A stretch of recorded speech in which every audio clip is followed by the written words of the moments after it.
11वीं की student finally आपका विषय अर्थशास्त्र का त्रैमासिक परीक्षा 2025-26 का पेपर लेके आ चुके हैं। आप लोग बहुत सारे यहाँ पर कमेंट आ रही थी कि अर्थशास्त्र का पेपर लाओ, तो इस वीडियो में हम आपका अर्थशास्त्र का पेपर पूरा संपूर्ण उत्तर सहित कंप्लीट करने वाले हैं। तो वीडियो को आप लाइक कर लीजिए और चैनल को सब्सक्राइब कर लीजिए। पूरा अंक आपका 80 अंक रहेगा। समय आपका 3 घंटे रहने वाला है।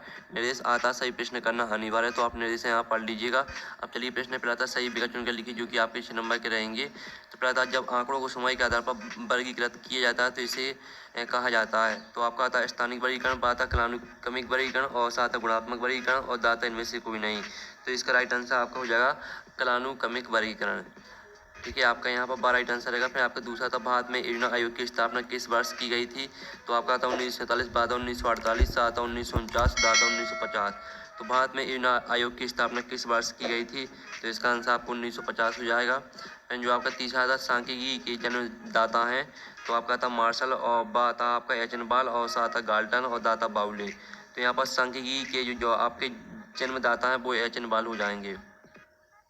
फिर आपका चौथा था भारत में रेल सेवा प्रारंभ हुई थी 1863 में, बाद 1873 में और साठ 1853 में और दा ऑप्शन दिया 1883 में। तो इसका राइट आंसर आपका हो जाएगा ठीक है 1853 में। फिर जो आपका था तृतीय क्षेत्र में शामिल है सेवाएं, बाता उद्योग, सहायता कृषि और दाता आखेट। तो यहाँ पर जो तृतीय क्षेत्र में जो शामिल है वो आपकी सेवाएं हो जाएंगी। फिर आपका 6वां था निम्न में से कौन सी आर्थिक क्रिया है। तो आपका था उपभोग, बाता वितरण और सहायता उत्पादन और दाता इनमें सभी। तो निम्न में से कौन सी आर्थिक क्रिया है। तो इसका आंसर आपका इनमें सभी हो जाएगा। अब प्रश्न जो आपके सही विकल्प वो तो कंप्लीट करा दिए हैं आपने, अच्छे से यहाँ पे याद कर लिए होंगे। अब प्रश्न द्वाता रिक्त स्थानों की पूर्ति की जो कि आपके 6 नंबर के रहेंगे। तो पहला दिया गया स्वतंत्रता प्राप्ति के समय कृषि क्षेत्र में उत्पादकता का स्तर डॉट डॉट था। तो यहाँ पर उत्पादकता का स्तर आपका निम्न था। तो निम्न आपका पहले का आंसर हो जाएगा। दूसरा आता नियोजित आर्थिक व्यवस्था में आर्थिक सत्ता का डॉट डॉट हो जाता है। तो यहाँ पर जो दिया गया नियोजित आर्थिक व्यवस्था में आर्थिक सत्ता का, ठीक है, जो आपका यहाँ पर दिया गया है तो इसका आंसर आपका रहेगा नियोजित आर्थिक व्यवस्था में आर्थिक सत्ता का डॉट डॉट हो जाता है। तो यहाँ पर बंटवारा रहेगा।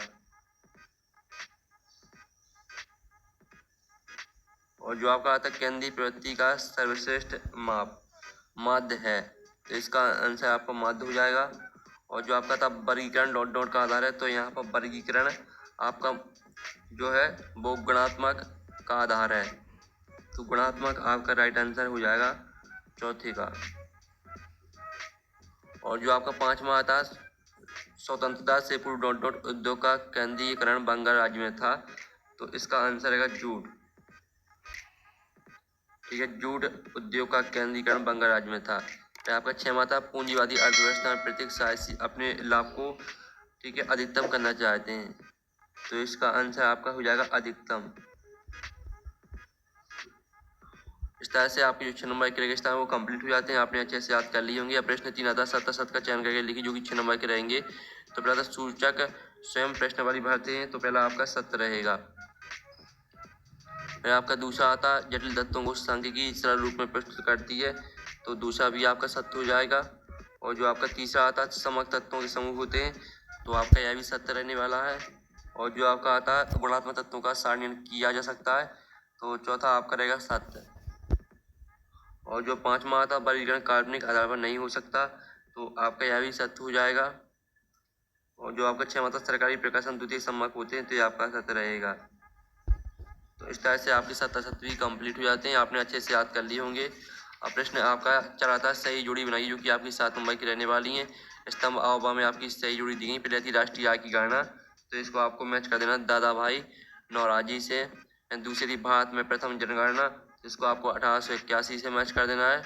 और जो तीसरी आती है औद्योगिक नीति, तो इसको आपको 1952 से मैच कर देना सामने ही।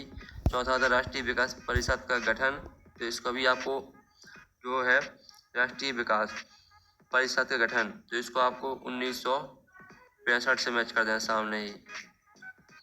और जो आपके उद्योग निर्माण, तो उद्योग निर्माण को आपको मैच कर देना द्वितीय क्षेत्र से। और सूरज नदी का प्रारंभ है, तो इसको आपको 1869 से सामने ही मैच कर देना है। और जो आपकी यहाँ पर संचयी आवृत्ति वक्र, तो ओजाई वक्र से मैच कर देना है, ये आपकी 7वीं।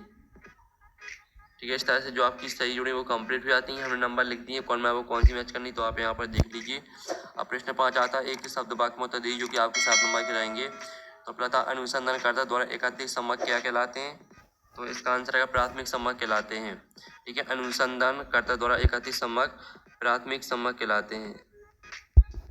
ठीक है, प्राथमिक सम्मक आपका इसका राइट आंसर हो जाएगा, प्राथमिक सम्मक। दूसरा आता है उस सांख्यिकी विधि का नाम बताइए जो कम खर्चीली है, तो इसका आंसर है प्रतिचयन विधि।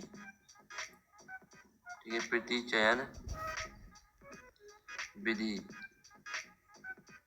आपका आता है भारत में जनसंख्या की गणना के लिए कौन सी विधि अपनाई जाती है, तो इसका आंसर है जनगणना विधि।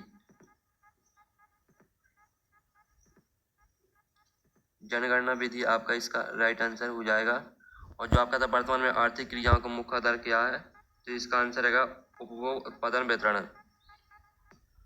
ठीक है, आप यहाँ पर लिख लीजिए उपभोग, उत्पादन और तीसरा आपका वितरण। जो आपका आता है अर्थशास्त्र का जनक कौन है, तो अर्थशास्त्र के जनक आपके हो जाएंगे एडम स्मिथ। एडम स्मिथ आपका इसका राइट आंसर हो जाएगा। और जो आपका था आर्थिक क्रिया से क्या अभिप्राय है, तो धन से संबंधित क्रिया है। ठीक है, अर्थ जो क्रिया है वो धन से संबंधित क्रिया है।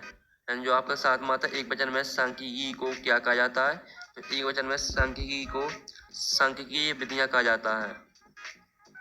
ठीक है, आप यहाँ पर देख लीजिए सांख्यिकीय विधियां, ये आपका यहाँ पर राइट आंसर रहेगा 7वें का। इस तरह से आपके एक शतभाग में कंप्लीट हो जाते हैं। अब प्रश्न आता है 6, अर्थशास्त्र के विभागों के नाम लिखिए अथवा राजस्व से आप क्या समझते हैं। ठीक है, चलिए जो इनके आंसर वो देख लेते हैं।